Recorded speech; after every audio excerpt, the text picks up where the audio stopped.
शासन में और प्रशासन चलाया है, तो इन लोगों का क्या होता है, एक माइंडसेट होता है अंग्रेजी वाला माइंडसेट ना, बाबू आएंगे, सर आएंगे। सर और सर्वेंट का जो रिलेशनशिप है वो इंडिया में वहीं से आया। ओके, अभी देखिए क्या हो रहा है इंग्लैंड में, आपने पढ़ा होगा इंग्लैंड में अभी क्या हो रहा है, पता नहीं आपने ध्यान दिया या नहीं दिया।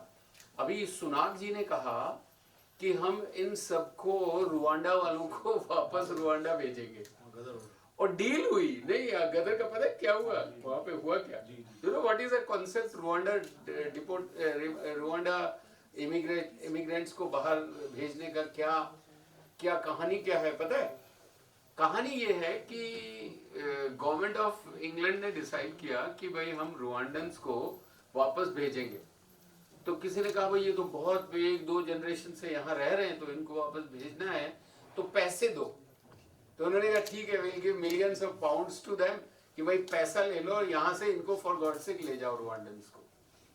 तो जब ये स्कीम चली थी, जब वो जॉनसन थे प्राइम मिनिस्टर, तो तब ऋषि सुनाक जो थे वो फाइनेंस मिनिस्टर थे। उन्होंने कहा hell with it, this is not a good idea, how can you do this, और ऐसा भी कहीं होता है। He was very vocal against it. अब ये स्वयं बन गया प्राइम मिनिस्टर। अब ये कह रहे हैं कि भाई इन्होंने पैसा भी रिलीज कर दिया, millions of I think pounds given to Rwanda, और रुवांडा से एक व्यक्ति गया नहीं, तो इतना मैस हो गया। तो कहानी मैं आपको इसलिए बता रहा हूँ कि सबसे बड़ी बात ऋषि सुनाक जी की ये है, इनका नाम सुनाक है, ऋषि सुनाक के नाम पे है, और स्वयं ऋषि भी उनका नाम है।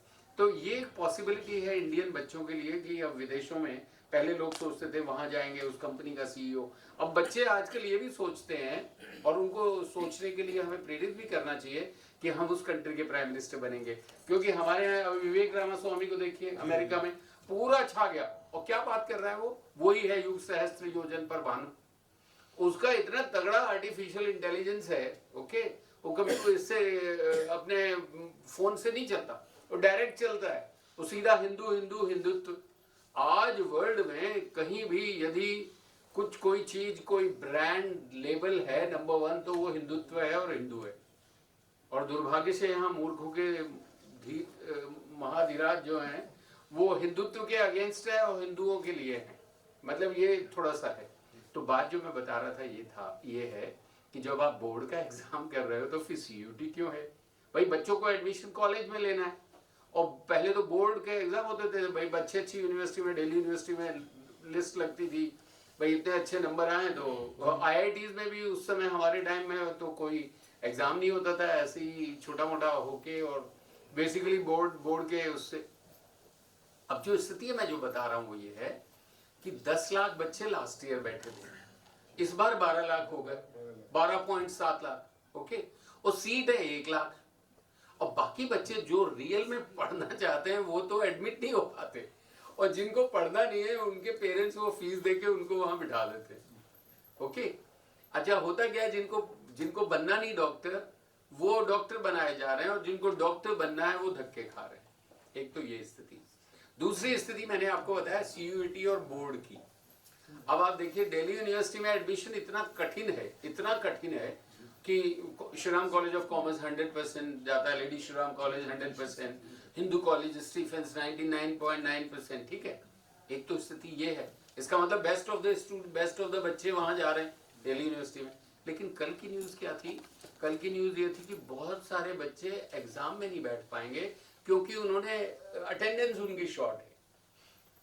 तो आप देखिए एक क्रीम बच्चा यूनिवर्सिटी में जा रहा है और उस यूनिवर्सिटी में उसको एग्जाम नहीं दे पाएगा क्योंकि उसकी अटेंडेंस कम है। तो क्या इंपॉर्टेंट है, वो बच्चा ब्रिलियंट है कि नहीं, उसने 99 पॉइंट समथिंग 10+2 में मार्क्स आए, फर्स्ट ईयर में वो कॉलेज में आ गया, वो एग्जाम इसलिए नहीं दे पाएगा कि अटेंडेंस कम है। एक तो ये बात। दूसरी बात ये कि अटेंडेंस कम क्यों है, इसका मतलब जो बच्चे ब्रिलियंट आ रहे हैं उतने ब्रिलियंट आपके टीचर नहीं है कि बच्चे उनसे प्रभावित नहीं हो रहे। क्योंकि आज का मैं मान नहीं सकता कोई बच्चा ऐसा हो जो सीखना नहीं चाहता। छोटे बच्चे से लेके और बड़े तक बच्चों में ये इतनी लालसा है कि वो सीखें, कोई उनको सिखाए, लेकिन सिखा नहीं पा रहे। तो दोष बच्चों का हो जाए, पनिशमेंट बच्चे हो रहे कि वो एग्जाम में नहीं बैठ पाएंगे। बल्कि होना ये चाहिए कि भाई इनके अटेंडेंस नहीं है तो उन टीचर्स के इंक्रीमेंट रुकने चाहिए कि भाई आपकी क्लास में बच्चे ही नहीं आ रहे। तो ये एक स्थिति है जो मैं आपको बताना चाहता था।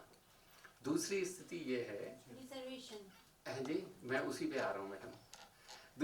दूसरी स्थिति ये है कि योग्यता की कोई वैल्यू नहीं है। अभी क्या है कि शिक्षा नीति आई, कोई माइका लाल सोचता ही नहीं। कारण उसका यह है कि उनका एक्सपोजर वही अंग्रेजों का एक्सपोजर है। कोई भी देखिए, जब से ये कुर्सी का आविष्कार हुआ ना, तब से रियल इंटेलिजेंस चला गया, आर्टिफिशियल आ गया। जब तक हम बच्चों को नीचे टाटपट्टी पे नहीं बिठाएंगे ना, अभी जब एक्रेडिटेशन के लिए और जब वो रेटिंग के लिए जब टीम्स आती हैं, वो क्या देखते हैं, फर्नीचर दिखाइए, आपका स्मार्ट ऑडिटोरियम दिखाइए। अरे हेल विद ऑडिटोरियम, पीपल के पेड़ के नीचे बेस्ट ऑडिटोरियम है। उसके नीचे जब वो रेंद्र बालक काल बस बोलत तऊ न संभार, धन हुई सम त्रिपुरारी धनु धनु विदित सकल संसार। बड़ के पेड़ के नीचे, पीपल के पेड़ के नीचे, नीम के पेड़ के नीचे जो क्लासेस लगती थी, वो कितने बड़े से बड़े ऑडिटोरियम में अच्छी नहीं लगती। लेकिन वो ये देखेंगे साहब एयर कंडीशन है कि नहीं। पेरेंट्स भी देखिए, जो गेट है, मेन गेट है, जिस जहाँ पे मैं रहता हूँ उस सेक्टर का, ओके, ग्रेटर नोएडा में उस सेक्टर का जो मेन गेट है, उससे फारदेस्ट जो किसी का मकान होगा वो करीब 800 मीटर है। और ब्यूटी ये देखिए कि जिस छोटे से ब्लॉक में लोग रहते हैं, उसमें गेट से दूरी होगी घर की 100 मीटर, लेकिन लोग वो 100 मीटर भी गाड़ी चला के अपने गेट पे आएंगे और वहां आएंगे, और पैदल बच्चे को वहां नहीं जाते जहां पे उनके बाप दादा पैदल किलोमीटर जाते थे। तो क्या आर्टिफिशियल इंटेलिजेंस है।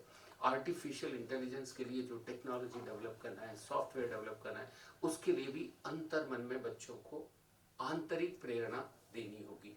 योग्यता की ये कहानी है। ऐसे कितने सारे जैन मुनि हैं, वो बच्चों को ऐसी ट्रेनिंग दे रहे हैं कि वो उनका एक टेस्ट भी होता है कि भाई 100 श्लोक या 100 कुछ भी बोल दिया, फिर उनका टेस्ट होता है मेमोराइजेशन। उनका ब्रेन इतना डेवलप्ड होता है, और जब ब्रेन डेवलप्ड होता है, पता नहीं आप लोग ध्यान देते हैं कि नहीं देते हैं, जिसका ब्रेन डेवलप्ड होता है ना, वो अच्छे से लिख सकता है, अच्छे से बोल सकता है, और वो हंसता रहता है। ओके, किसी भी व्यक्ति को जब आप देखो कि हंसता रहता है, वो बिना बात हंस रहा है, तो समझ लो उसका ब्रेन डेवलप्ड है। ओके, और ऑल्सो ये समझ लो कि उसका पेट साफ है। ओके, क्योंकि ये सच में बता रहा हूँ मैडम, ये जो कुर्सी जब से आ गई ना, ये सारा कबाड़ा हो गया। पहले सब लोग मलासन में मल त्यागते थे, शौचालय में भारतीय पद्धति का मलासन होता था, मलासन में बैठते थे। अभी तो सब लोग कुर्सी में बैठते हैं।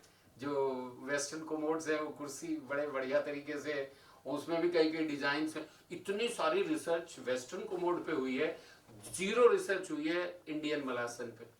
मैं जापान पहली बार गया आज से ऑलमोस्ट 20 साल पहले, तो मुझे स्मरण है कि वहाँ सबसे, फिर मैंने इसके ऊपर बहुत लेख पढ़ा भी और देखा भी और लिखा भी मैंने, कि जापान में सबसे अधिक रिसर्च टॉयलेट्स पे हुई है। Can you imagine, maximum. कारण उसका ये है कि वो बुद्धिस्ट है, कल्चर इंडियन है, उनको पूरा उनका जो सॉफ्टवेयर है वो इंडियन सॉफ्टवेयर है, और हमारा सॉफ्टवेयर में वायरस घुस गया इंग्लैंड का। ओके, हमारा सॉफ्टवेयर, हाँ अमेरिकन, अभी अमेरिकन भी हो गया, और कैनेडियन, ऑस्ट्रेलियन, ये सब। खैर ऑस्ट्रेलिया अभी लाइन पे आ रहा है। अभी देखिए, तीसरी बात जो मैं आपको बताने जा रहा हूँ कि समस्याएं जो हैं वो कहाँ से हो रही हैं। समस्याएं यहाँ से हो रही हैं कि एक तो हो गया रिजर्वेशन, दूसरा हो गया मदरसे। ओके, आप ये देखिए, मदरसे का टीवी पे दिखाते होंगे, ओके, तो वो बच्चे यूं करते रहते हैं, क्या ऐसा क्या पढ़ रहे हैं वो। ओके, अभी 3 दिन पहले एक छोटा सा गांव है महाराष्ट्र में, NIA ने उसको पकड़ा है। पता नहीं आपने ये न्यूज़ पढ़ी होगी कि नहीं पढ़ी होगी।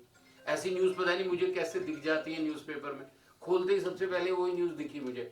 NIA ने कुछ लोग अरेस्ट किए, जिनमें एक गांव है जिसमें 200-250 घर हैं। ओके, और उन्होंने क्या डिसाइड किया है पता है, ये हमारा हमास है हिंदुस्तान में, ये हमास है हिंदुस्तान का। उस गांव का नाम भी कुछ ऐसा रख दिया, ऐसे ऐसे डेवलपमेंट्स, और वो एडवर्टाइज कर रहे हैं कि भाई आप आओ और इसकी यहाँ आके बसो, और यहाँ का ऐसा है। अब ये बात मैं आपसे क्यों कह रहा हूँ, मैं इसलिए कह रहा हूँ कि इन सब का कारण ये है कि हमने बच्चों को राधे राधे, राधे कृष्णा, सीताराम, राम राम करना नहीं सिखाया। अच्छा देखिए, मैंने फार्मूले भी डेवलप किए हैं अपने। अभी आजकल ना, आप जब आप जाएं, आज मैं आपको एक देता हूँ, आप टेस्ट कर सकते हो। आप जब घर जाएं, जब कभी देखें, लोगों से मिलें, पंडित जी प्रणाम, प्रोफेसर जी, वाइस चांसलर जी, जय हो जय हो। माय गॉड, इतने बड़े बड़े लोगों से आज मिलना हो गया। इधर आओ सर, आपको देख के बोलूंगा। देखिए, तो मैं आजकल एक्सपेरिमेंट कर रहा हूँ, मानवों पे एक्सपेरिमेंट कर रहा हूँ कि लोग किस, प्रकृति कैसी होती है। तो आपसे निवेदन है, आप ट्राई कर सकते हैं। ओके, आप किसी व्यक्ति को कोई, जैसे नॉर्मली हमारी संस्कृति में ये है, हम जब बचपन में क्या था, बड़े बूढ़ों ने सिखाया कि भाई जो भी पहले मिले उसको राम राम करो। ओके, ताऊ जी राम राम, चाचा जी राम राम, चाची जी राम राम, ताई जी राम राम, दादी राम राम, बाबा राम राम, ऐसे सब लोग। ओके, अभी कोई नहीं करता। अभी तो यदि आप किसी को, अपने पड़ोसी को, सर सादर चरण स्पर्श, सर सादर चरण स्पर्श, सर सादर चरण स्पर्श। माय गॉड, इतनी बड़ी बड़ी विभूतियों के दर्शन होंगे और उनके सानिध्य में होने का अवसर मिलेगा, ये तो मतलब मेरे लिए हैं। आप तो रियली भागीरथ हो मित्तल जी, हैं। पूरी गंगा बहा के आप ले आए यहाँ पे, हैं। भागीरथ हो रियली राघव जी। तो सर मैं ये बता रहा था कि आज स्थिति क्या है, कि कैसा, मैं वो टेस्ट बता रहा था कि कैसे। तो आप अपने कोई व्यक्ति मिले, अनजान हो, उसको राम राम करिए। ओके, तो यदि वो व्यक्ति आपको उल्टा राम राम का उत्तर दे देता है, तो आप समझ लो कि अभी भी राष्ट्र बचा हुआ है। ओके, उत्तर देता है, उसने आपको राम राम की नहीं, उसने आपकी राम राम ली। देखिए, राम राम करना, राम राम लेना, ये दो डिफरेंट क्रियाएं हैं। मैं आपको राम राम कर रहा हूं, मैं कर रहा हूं, आपने भी उल्टा मुझे राम राम कर दी, तो आपने की नहीं, आपने राम राम ली, मेरी राम राम ली। ठीक है, फिर कुछ लोग होंगे जो आपको ना राम राम का उत्तर देंगे, ना आपको लेंगे, वो आपको देखेंगे विस्मय से कि क्या हो गया भाई, who the hell this person is, and है।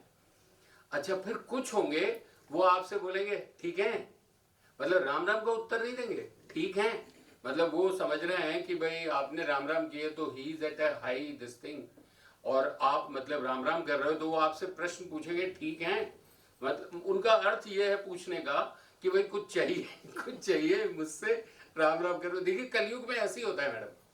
कलयुग में 5 बिस्वा पुण्य है और 15 बिस्वा पाप है, और 20 बिस्वा का 1 बीघा होता है, और 1 बीघा इंपॉर्टेंट है एक किसान के लिए।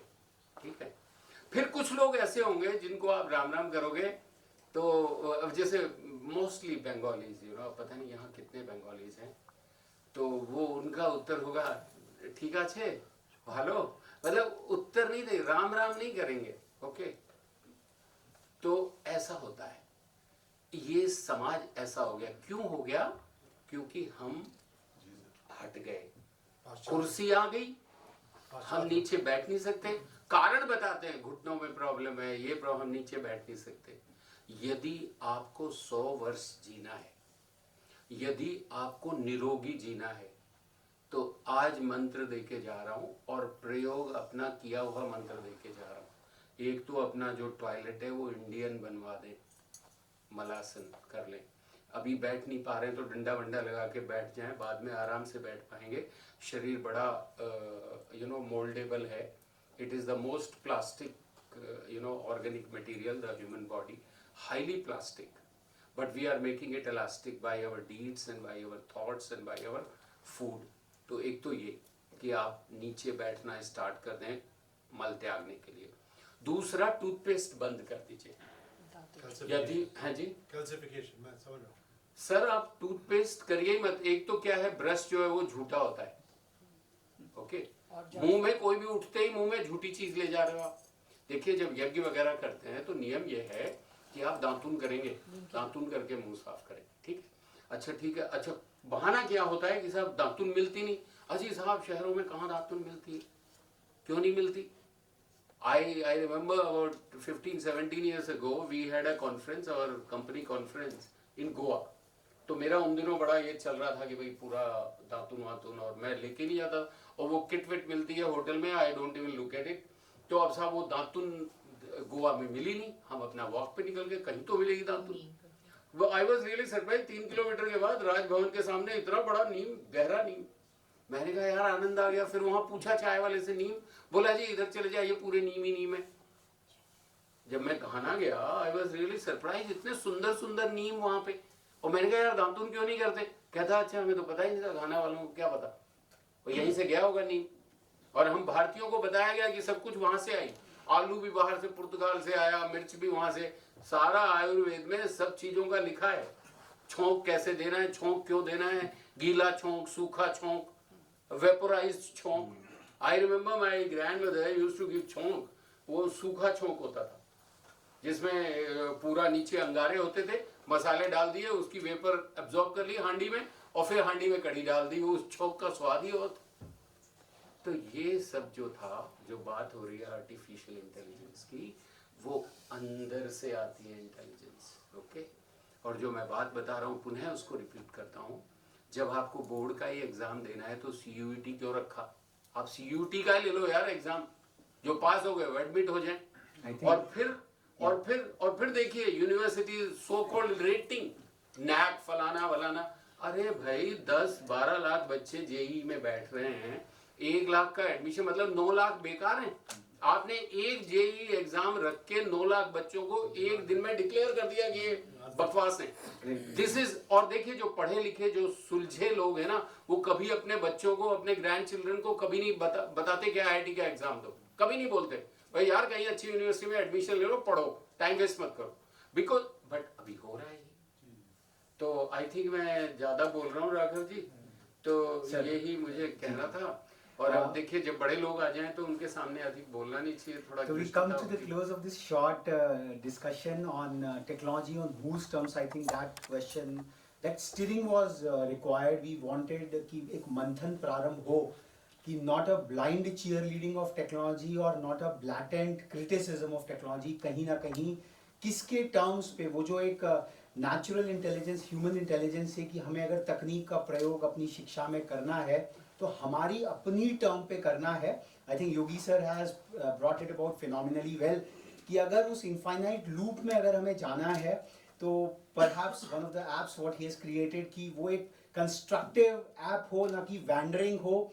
And Yogi sir would can keep going on going कि किस तरह से 7 सेकंड का जो एक रील है, our young attention has got into those small videos, but how it can be translated also, can we create bite-sized videos also, perhaps that is a subject matter of another forum. उसके बाद हम लोगों का जो दूसरा प्रतिपाद्य विषय था आज की इस छोटी सी 5th स्टेट राउंड टेबल का, कि आर्टिफिशियल इंटेलिजेंस को अगर हम ऑगमेंटेड इंटेलिजेंस बोलें, कि किस प्रकार से मशीन इंटेलिजेंस और ह्यूमन इंटेलिजेंस का समन्वय हो। और प्रोफेसर खंडाल ने भारतीय मनीषा के चिर परिचित अंदाज में उस ह्यूमन इंटेलिजेंस को भी ऋषि इंटेलिजेंस की तरफ उन्मुख कर दिया। And I think that is one of the bigger narratives which is coming across, apart from the big Gemini AIs and Chat GPTs and whole lot of main headlines what we are listening. Some of the original thinkers of the globe like Yuval Noah Harari, likes of them, they are concerned what Professor Rakesh Kumar Khandal has talked about, that ये जितनी तेजी से बढ़ने वाला है, the whole gamut of artificial intelligence, somewhere or the other the sovereign governments have to be really prepared about it. And our Prime Minister in one of his random addresses which comes all of a sudden कि deep fakes को लेकर उन्होंने जो बात कही, I think somewhere or the other, and today we are so very fortunate that this small flame of the 5th estate what we had initiated in 2017 by honoring our beloved Pranab Da as the education president of the republic, प्रधानमंत्री जी ने उसी spirit में आज भारतवर्ष की समूची 5th estate, सभी कुलाधिपतियों के संरक्षण में, all the chancellors, the honorable governors, all the vice chancellors, prime minister initiated that Vikasit Bharat Sankalp 2047, and there was a lot of initiation and the leadership has to be taken up by our 5th estate, the Kulpatis, the Kuladhipatis, who would be felicitated this evening in Pranab Da's name as well. तो इस आज की इस चर्चा का जो दूसरा part है, professor Kumkum Bharti has mentioned technology केवल आईटी नहीं है, और what doctor professor Kumkum Bharti has brought about from the design innovation centre I M Kashipur is कि तकनीक तो बोर्ड चौक और board, professor P V Sharma would be speaking की तकनीक तो वो स्टोन एज से भी प्रारंभ हुई है और स्पेस एज तक हम वही शिव शक्ति पॉइंट तक जो गए हैं. So the contextual use of technology is so very important, and what DIC is talking, and when you will be honoring her with the Himalayan fifth estate, the phenomenal navachar which is happening for the hill region, for the Himalayan ecology, जो कि कहीं ना कहीं भारत के civilization foundations को संरक्षित करता है. अब जो दूसरा सत्र है, I would thank Yogi sir and professor Kumkum Bharti. Thank you for your contribution, sir and ma'am. अब मैं निवेदन करना चाहूँगा प्रोफेसर प्रीतम बाबू शर्मा का, one of the Bhishma Pitamahs of India's educational ecosystem, जो दूसरा सत्र का पार्ट है. Yogi sir Rakesh sir please sir.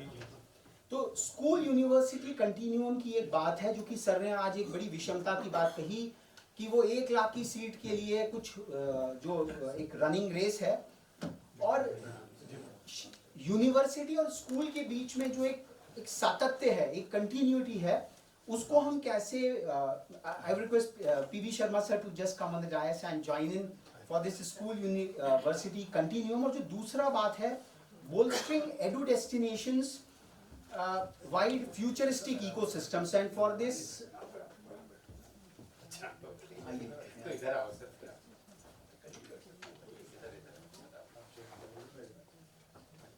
so I would invite Professor Nupur Prakash ma'am to also join in for this part of the panel discussion of this round table, कि school और university के बीच में जो एक कंटिन्यूम है, आज एक बॉडी स्कूल एजुकेशन को नियंत्रित कर रही है और उसके बाद बहुविध body, and we have the experts out there on the dais. तो उनके बीच में कैसे हम सातत्य निर्धारित करें. और जो दूसरा है कि भारतवर्ष में केवल 4 मेगापोलिसेस नहीं है, समवेयर और दी अदर 6 लाख गांव हैं, 6000 कस्बे हैं, टाउन्स हैं. वो 6000 कस्बे 672 के ऑर्डर के जिलों में स्थित हैं, और 60 के करीब नगर हैं. सारी हमारी राज्य की राजधानियां, Sanjay Bhattacharya ji sir has come from Raipur, Chhattisgarh. तो पूरे भारतवर्ष में 60 के प्रति नगर हैं, और पूरा का पूरा आज जो विकास का नैरेटिव है वो 6 मेगापोलिसेस के अराउंड कॉन्ग्रीगेटेड हो गया है. आज वनस्थली से भी हमारे पास प्रोफेसर रीना शास्त्री मैम आने जा रही हैं. तो भारत के कई नगरों के नाम तो उनकी विश्वविद्यालयों के नाम पर हैं.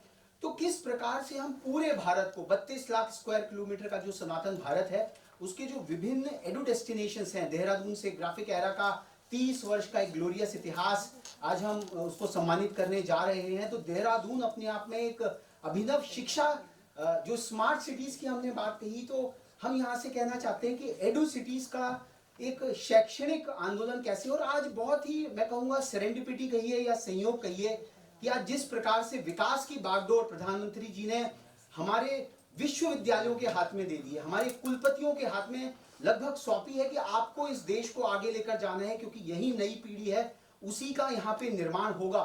तो ये जो 2 विषय हैं, मैं I would start with Professor Nupur Prakash ma'am. She is the founder vice chancellor of the Indira Gandhi Technical University, Delhi, and again we have the founder vice chancellor of Delhi Technological University, Professor PV Sharma. तो एक again बहुत ही सुखद संयोग है.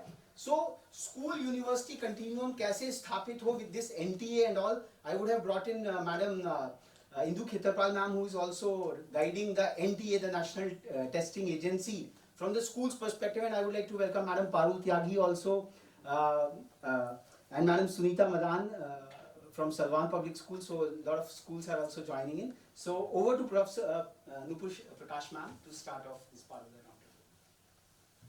A very good afternoon to all the esteemed panelists and the distinguished guests who are present on and off the dais. I think the point which has been made is related to continuum from school education to university education. So we always find that a school education is very regimented, and there is a big discipline which is maintained among students when they are in school life. But when they transition to university life or college life, then they experience tremendous amount of freedom and flexibility. and that at times needs to be regulated.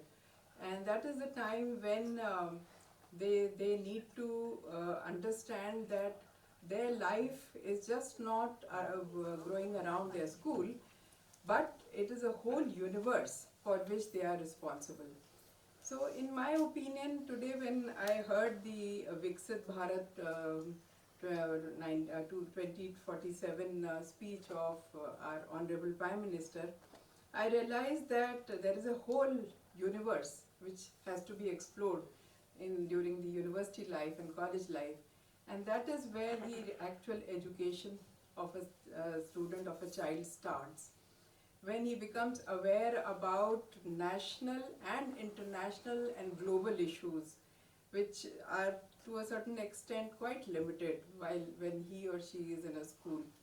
So in my opinion, our universities and higher educational institutions have a great responsibility in grooming these young minds, in nurturing these young minds, and also adding some kind of a component on spiritual education and health and fitness, so that they also learn ethics and best practices which our Indian society has been practicing for several centuries, but they have got now slightly distorted in the present scenario. So I think in a university system, gradual induction to the university education is required, where the child's mind has to grow in different directions, in different dimensions. Technology is important, but at the same time, responsible use of technology is also very important.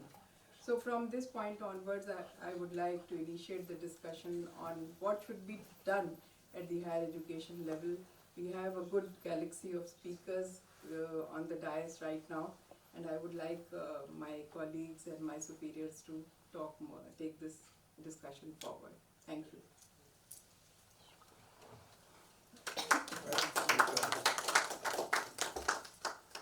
So Professor P.V. Sharma sir can really immense. Raghav ji, first of all, let me express my profound happiness in being with you here this afternoon. Raghav ji से, madam doctor Surabhi जी से मेरा पुराना रिश्ता है और पिछले 20-25 साल से मैं इनके मूवमेंट से जुड़ा हुआ हूँ, और यही पुराना रिश्ता मेरा आप सबसे भी है जो मेरे साथ पैनल में यहाँ बैठे हैं या मेरे सामने यहाँ पर हैं। आज बहुत ही सुखद दिन है।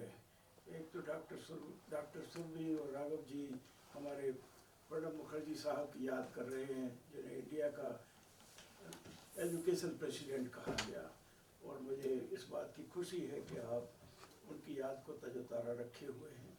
मुझे वो दिन याद है जब DTU में हमने कुछ इनोवेशंस किए, उनमें से एक इनोवेशन था कि परफेक्ट सोलर कार बनाई जाए जिसमें कोई चार्जिंग बाहर से ना हो, केवल सोलर एनर्जी से ही ये गाड़ी चले। ऐसी गाड़ी की कल्पना 2012 में की गई, और 4 पहिए की गाड़ी जो देखने में बहुत सुंदर लगे, बिल्कुल सेडान लगे, ऐसी गाड़ी कुछ स्टूडेंट्स के द्वारा बनाई गई। पूरी तरह भारतीय गाड़ी थी, उसमें कोई विदेशी सपोर्ट की ज़रूरत नहीं थी। मैं एक बार मिलने के लिए प्रेसिडेंट महोदय से गया, और जब उन्हें बताया तो बोले कि I will flag off this vehicle from Rashtrapati Bhavan. मुझे आश्चर्य हुआ कि देश का राष्ट्रपति किसी गाड़ी को झंडी दिखाए, ये तो बड़ी अजीब बात है, लेकिन मैं उनके आग्रह को टाल नहीं सका। उन्होंने कहा कि please bring the vehicle to Rashtrapati Bhavan before it goes for international competition to South Africa and participate in the world solar challenge, I would like to flag off this vehicle. और मैं अपने सारे स्टूडेंट साथियों को, प्रोफेसर्स को, प्रबुद्ध जी भी जो मेरे मित्र हैं दिल्ली, उन सबको लेकर के राष्ट्रपति भवन पहुंचा। हो सकता है राघव जी भी उसमें हों। और बड़ी दिलचस्पी के साथ हमारे प्रेसिडेंट महोदय ने आशीर्वाद दिया और मुझसे कहा कि the young innovators who are still at undergraduate level are in fact doing an immense service to our nation building by leading by example, by leading from front, utilizing their innovative genius in a technological university which we were, Delhi Technological University at that time, और उनका आशीर्वाद उस समय मुझे मिला। हमारे छात्रों को मिला। आपको सुन के हैरानी होगी कि वो सभी छात्र जो उस प्रोजेक्ट में जुड़े हुए थे आज एंटरप्रेन्योर्स हैं और बहुत सक्सेसफुल एंटरप्रेन्योर्स हैं। उनमें से एक छात्र ने तो सही मायने में दिल्ली के अंदर 100% इलेक्ट्रिक व्हीकल बनाई और ऑलर मोटर्स के नाम से, कॉमर्शियल व्हीकल के नाम से वो कंपनी हमारे दिल्ली में चल रही है। दूसरे हैं, उन्होंने सोलर एनर्जी में बहुत एंटरप्रेन्योरशिप करके देश को गौरव पहुंचाया। तीसरा ग्रुप था, उसने